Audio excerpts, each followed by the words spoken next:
경영상태 등의 확인서를 출력해서 1번, 2번, 3번, 4번 순번을 매긴다. 회사의 부채 비율과 유동 비율을 계산한다. 10억 이상 공사를 할 거면 업종 평균 비율에 부채 비율은 50% 미만, 유동 비율은 150% 이상을 맞추고 2억에서 10억 이상 공사를 할 거다라고 하면 평균 비율보다 좋게만 만들면 된다. 안녕하세요, 유실장입니다. 오늘 다뤄볼 이야기는 건설업 경영비율 계산법에 대한 이야기입니다. 건설업에 종사한 지 5, 6년 되신 분들은 이미 다 알고 있는 내용일 건데요. 본론으로 들어가기 전에 이 건설업에 처음 입문하신 분들도 있을 테니까 이 경영비율 계산 방법을 왜 알아야 하는지에 대한 이야기를 먼저 해보도록 하죠. 자, 우리나라 시공능력 평가금액 1위 건설업체의 결산서를 가지고 와 봤습니다. 여기서 어떤 특정 숫자들을 뽑아내서 나누기 곱하기 어떤 특정한 계산을 통해서 특정한 값을 구해내는데 이것을 우리는 경영 비율이라고 부릅니다. 뉴스나 언론사에서 간혹 언급되기도 하고, 특히 금융범죄가 일어나거나 기업에 문제가 생길 때 이 전문가분들이 TV 뉴스에 출연해서 이 회사는 어떻더라 혹은 저 회사는 어떻더라, 그 회사를 판단하는 여러가지 지표, 대표적인 숫자 중에 하나이기도 하죠. 그런데 이 중소건설업에서는 경영비율이라는 지표가 조금 다르게 쓰이기도 합니다. 조달청 혹은 지자체에서 공사를 발주할 때 입찰에 참여한 건설회사를 평가하는 기준으로 이 경영비율을 참고하기도 합니다. 이 경영비율이 좋은 회사는 높은 점수를 주고, 그렇지 않은 경우에는 낮은 점수로 회사를 평가하죠. 그래서 모든 회사들은 연말 결산을 하기 직전에 우리 회사의 다음 해, 내년에 예정된 예정 재무제표를 가지고 경영비율을 계산해서 우리 회사의 개선점을 찾아 나가는 거죠. 경영비율의 계산법은 1년에 딱 한 번 정도는 꼭 필요한 요소이기도 합니다. 실적 신고하는 것과 비슷한 개념이라고 생각하시면 되죠. 이 경영 비율은 회사의 재무 상태표라고 불리는 법인 결산서를 가지고 계산을 하기 때문에 중소건설 회사에서는 이 결산서를 작성하는 세무대리인, 그러니까 회계사 혹은 세무사에게 본인 회사의 경영 비율에 관한 많은 권한을 줄 수밖에 없습니다. 그래서 많은 건설업체들이 이 건설업을 조금 더 잘 알고 있는 회계사나 이제 세무대리인을 찾는 이유가 바로 여기에 있기도 합니다. 적격심사와 관련해서 여러가지 지표들이 있는데, 그 중에서 이 경영비율은 무조건 만점을 받고 깔고 들어가는 점수, 만점을 받아야만 하는 그런 영역이 경영비율입니다. 만점을 받느냐 받지 못하느냐만 신경을 쓰면 되는 거죠. 만점이 안 나온다면 그 이후에는 계산할 필요가 없게 되니까요. 오늘 이야기할 경영비율 계산법은 수학 공식 외우는 것처럼 외울 필요도 없고, 혹은 시간이 한참 지나서 이제 기억이 가물가물해지는 경우도 있죠. 저 같은 경우도 가끔 까먹기 때문에 외우지 않아요. 그렇더라도 이 영상을 보고 딱 한 번만 연습을 하면 됩니다. 덧셈 뺄셈 수준의 수학 실력하고 계산기만 가지고 있다면 누구든지 경영비율을 계산할 수 있는 경영비율 계산법에 대한 이야기입니다. 먼저 어렵게 느껴지게 되는 이유를 이야기해 봅시다. 유동비율, 일단 뭐가 어렵죠? 부채 비율, 이런 건 넘어가도록 합시다. 이런 건 알 필요 없으니까요. 조달청 경영상태 평가 기준을 보면 대략 이렇게 생겼고, 지자체 경영상태 평가 기준은 대략 이렇게 생겼습니다. 자, 지금 하는 내용들은 열심히 볼 필요 없습니다. 나중에 다 알려드릴 거기 때문에. 이렇게 온라인상에서 자료들을 검색하다 보면 이제 헷갈리게 되는 이유가 있는데, 자, 여기 보면 공식이 나와요. 부채 비율은 부채 총계 나누기 자기 자본, 여기다 곱하기 100을 하면 공식이 나오겠죠. 부채 비율의 공식은 부채 총계 나누기 자기 자본, 여기 써놨습니다. 아래쪽에. 자, 유동 비율은 여기 유동자산 나누기 유동부채를 해요. 곱하기 100을 하면 유동 비율이라는 게 나오겠죠. 지자체 적격심사 기준을 봅시다. 가장 많이 입찰을 보는 구간이 10억에서 4억 구간인데 타인 자본 나누기 자기 자본이라고 돼 있어요. 아까 조달청에서 나왔던 공식하고 조금 다르죠. 여기는 부채 총계 라고 나오죠. 타인 자본이라는 말은 결국은 부채 총계를 이야기를 하는 건데, 우리 회사 재무제표에 대입시키기가 너무 어려워요. 왜 그러냐면, 자, 부채 비율은 부채 총계 나누기 자기 자본이었어요. 그러면 부채 총계를 찾아봅시다. 여기 부채 총계가 써있죠. 이렇게. 그런데 자기 자본이라는 말은 안 써 있어요. 어딜 찾아봐도 자기 자본이라는 말이 없어요. 회사 재무제표를 보면. 이게 왜 이런 현상이 일어나냐면, 온라인상에 나와 있는 공식은 그냥 편의상 부르는 공식이고, 회계 공부를 하거나 수학 공부를 하셨던 분들이야 자기 자본이 여기 나와 있는 자본 총계라는 거를 알게 될 건데, 이 영상을 보시는 비전문가들은 자기 자본이 어떻게 자본 총계야? 이게 똑같은 말인가? 이제 이렇게 헷갈리게 되는 거죠. 그러니까 이 공식을 찾더라도 우리 회사 재무제표에 대입을 대입을 시켜서 계산하려고 하더라도 계산이 힘들어지는 거예요. 지금 내가 당장 이 방법을 알았다 하더라도 시간이 지나면 까먹겠죠. 까먹기 때문에. 그래서 일단은 부채 비율하고 유동 비율 계산하는 공식을 여기에다 표기를 해 봤습니다. 암기하거나 굳이 외우려고 하지 않으셔도 돼요. 경영 비율을 계산할 수 있는 가장 간단하고 단순한 방법을 알려드릴 건데요. 경영상태 등의 확인서라는 문서에 비율을 계산하는 공식이 나와 있습니다. 전문건설은 이렇게 생겼고요. 전기공사업은 이렇게 생겼습니다. 자, 이 문서는 어디서 출력하냐면 종합건설은 대한건설협회, 전문건설은 대한전문건설협회, 기계설비는 기계설비협회, 우리가 소속한 협회에서 증명서 발급란에 가면 출력을 할 수가 있습니다. 특정 협회는 이제 수수료를 받기도 하고 특정 협회는 무료로 발급도 가능합니다. 전문건설업이 가장 많기 때문에 전문건설업을 예로 들어볼 건데요. 여기서 공식이 어디 써있냐면 부채 비율하고 유동 비율이 써있는데 이 오른쪽에 산출 근거라고 써있어요. 산출 근거. 이게 바로 경영 비율을 계산하는 공식이에요. 부채 총계 나누기 자기 자본을 하게 되면 부채 비율이 나오고요. 유동자산 나누기 유동부채를 하면 그게 유동 비율이 되는 겁니다. 이렇게 해도 너무 어렵죠. 그래서 더 간단하게 해보도록 합시다. 아까 보던 재무제표를 다시 가지고 왔습니다. 그러면 먼저 부채 총계에 써있는 숫자가 118119예요. 오른쪽 이쪽에서 118119를 찾아볼게요. 여기 있죠? 118119 여기다가 1번을 해놓습니다. 그래서 밑줄을 이렇게 칠게요. 두 번째는 자기자본이 268525죠? 268525 그러면 268525 여기 있다. 여기 있죠?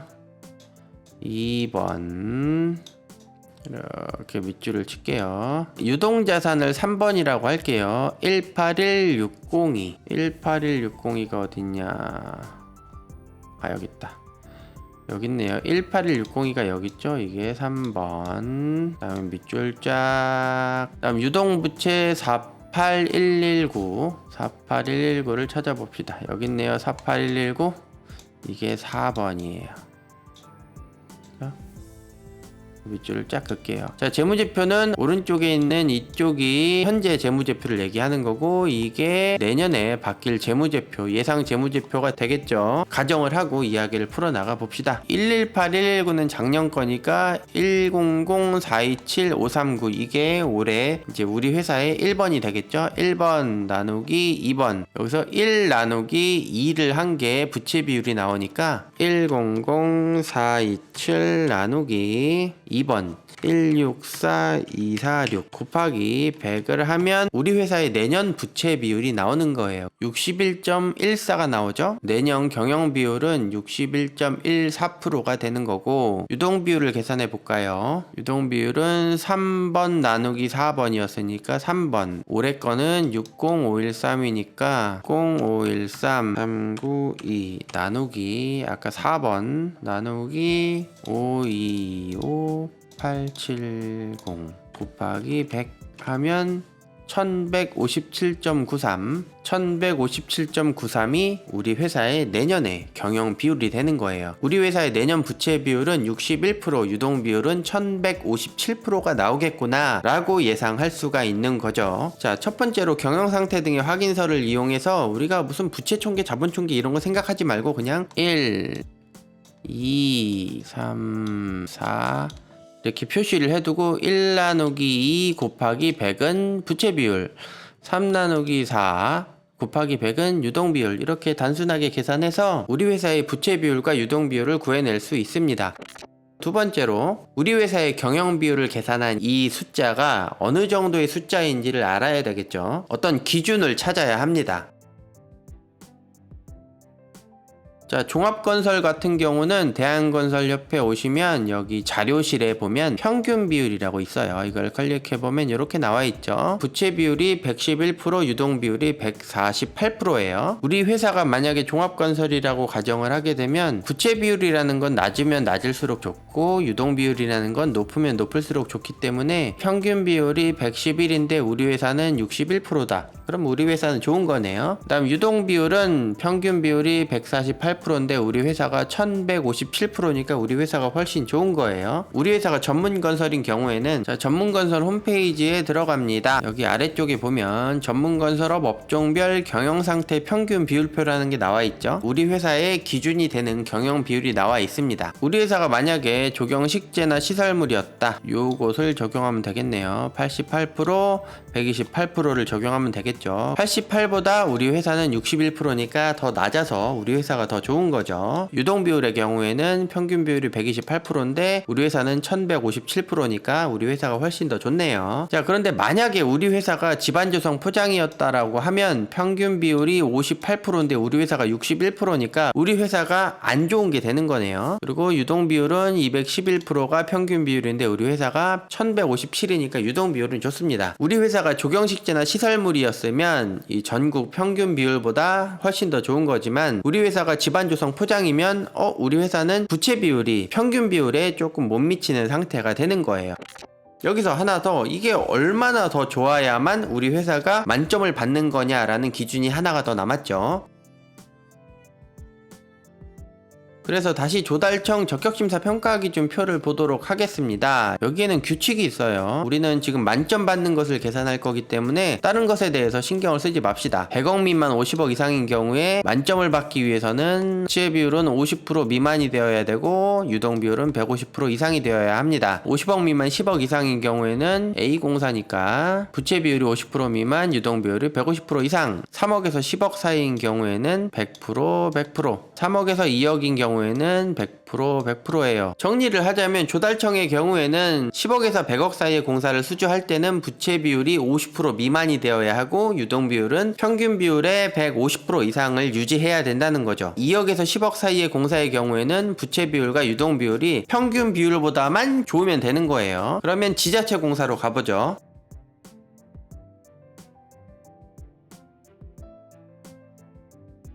이것도 마찬가지죠. 지자체 것도 정리를 해봤더니 10억 이상의 공사를 할 때는 부채 비율이 50%, 유동 비율이 150%, 2억에서 10억 사이는 부채 비율이 100%, 유동 비율이 100%. 간단하게 정리를 하면 10억 이상 공사를 할 거면 부채 비율이 50% 미만, 유동 비율이 150% 이상이 되면 되는 거고 10억 미만의 공사를 할 경우에는 부채 비율과 유동 비율이 100%, 그 평균 비율보다 좋기만 하면 우리 회사는 만점이 되는 거죠. 부채 비율 61%, 유동 비율 1157%의 경영 비율을 가진 이 회사는 이 조경식재 시설물인 경우에는 88%보다 128%보다 좋으니까 오케이. 10억 미만 공사에서는 만점이 나오는 상황인 거고요. 10억 이상 공사에는 88.5에 50%면 44.25%니까 44.25%보다 높으니까 이 회사는 10억 이상 공사를 할 때는 유동 비율은 만점이 나오지만 부채 비율이 만점이 안 나오는 상황이다. 이 회사가 만약에 토공, 집안조성 포장, 토공이나 포장 면허를 가지고 있다 하면 부채 비율이 평균 비율보다도 안 좋기 때문에 전 구간에서 만점이 안 나오기 때문에 10억 이상 공사는 당연히 포기를 해야 되는 상황이 되는 거고 2억에서 10억 미만인 경우에도 61.14 빼기 58.91이니까 부채 비율 2.23%를 세무조정 과정에서 조정을 하지 않으면 2억 이상 공사에서도 만점이 안 나오는 상황이 벌어지는 거죠. 우리가 2.23%의 부채 비율을 확보하기 위해서 재무제표의 세무조정 과정을 거쳐야 되겠구나 알게 될 수가 있는 거죠. 오늘은 경영 비율에 대해서 알아봤고요. 경영 비율을 어떻게 계산을 하는지, 어떤 기준에 맞춰야 하는지, 왜 맞춰야 하는지에 대해서 알아봤습니다. 간단하게 요약을 하자면 경영 상태 등의 확인서를 출력해서 1번, 2번, 3번, 4번 순번을 매긴다. 우리 회사의 부채 비율과 유동 비율을 계산한다. 10억 이상 공사를 할 거면 업종 평균 비율에 부채 비율은 50% 미만, 유동 비율은 150% 이상을 맞추고 2억에서 10억 이상 공사를 할 거다라고 하면 평균 비율보다 좋게만 만들면 된다. 간단하죠? 오늘 영상은 여기까지 하는 걸로 하고요. 오늘 영상도 도움이 많이 되셨는지 모르겠습니다.